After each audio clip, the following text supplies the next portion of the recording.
Simple, gue ini investor. Lu lihat bursa efek Malaysia hari ini year to date itu udah minus 6% lebih. Positif udah naik 6% lebih. Ini kan bak bumi dan langit nih. Indonesia naik 6%, Malaysia nyungsep 6%. Lu mau ngomong apa lagi? Ini bukti konkret bahwa emang ekonomi Malaysia makin nyungsep dan dirugikan dengan perang tarif ini. Dan kalau mereka makin memperlambat, makin bodoh dan tolol, tidak bisa negosiasi dengan Donald Trump, terserah lu mau ngomen apa di kolom YouTube-nya Benix. Fakta berbicara, bursa tidak bohong, market tidak bohong, Malaysia tambah nyungsep. Kalau mereka tidak pintar bernegosiasi. Makanya gue tidak heran ketika gue melihat Perdana Menteri Malaysia Anwar Ibrahim hari ini terbang ke Indonesia. Mau bertemu dengan Prabowo. Mau ngapain, main catur? Gue rasa tidak. Gue rasa dia minta bocoran, dia mau berguru sama Prabowo gimana sih caranya ngomong sama Donald Trump. Gimana cara negosiasi dengan Donald Trump. Karena realitanya Malaysia, bahkan guru besar ekonomi, profesor-profesor di Malaysia memang sudah bilang pemerintahan Malaysia bakal jatuh kalau mereka tidak bisa belajar dan mendapatkan tarif yang lebih rendah dari Indonesia. Was, ngeri banget nih guys.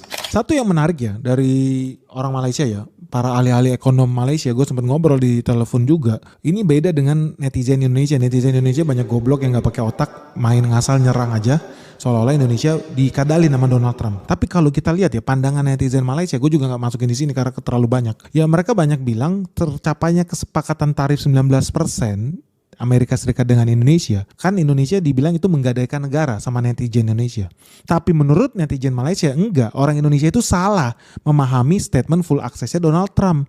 Sebetulnya yang Donald Trump inginkan, Paman Sam inginkan itu bebas eksplorasi sumber daya alam. Full access yang dimaksud Donald Trump itu adalah full access yang paling hebat sepanjang sejarah Amerika Serikat, karena sekarang sektor pertanian dari Amerika Serikat bebas masuk ke pasar Indonesia tanpa bea masuk. Ya sekali lagi gue bilang, nggak ada perang dengan Donald Trump. Indonesia memang impor kacang kedelai, Indonesia memang impor gandum dari Amerika Serikat dalam jumlah yang sangat besar. Nggak ada Donald Trump. Dan sekarang kalau bea masuknya jadi 0%, by the way dari dulu juga memang udah 0%, ya bisa jadi lebih murah lagi loh harga makanan di Indonesia. Jadi sebetulnya kita diuntungkan. Tapi dasar ya banyak netizen di Indonesia itu buta. Mereka udah tercuci otak dengan media-media propaganda asing ini sehingga mereka sibuk menghina hasil lobby perang tarif kita. Padahal ya realitanya negara lain cemburu dengan Indonesia.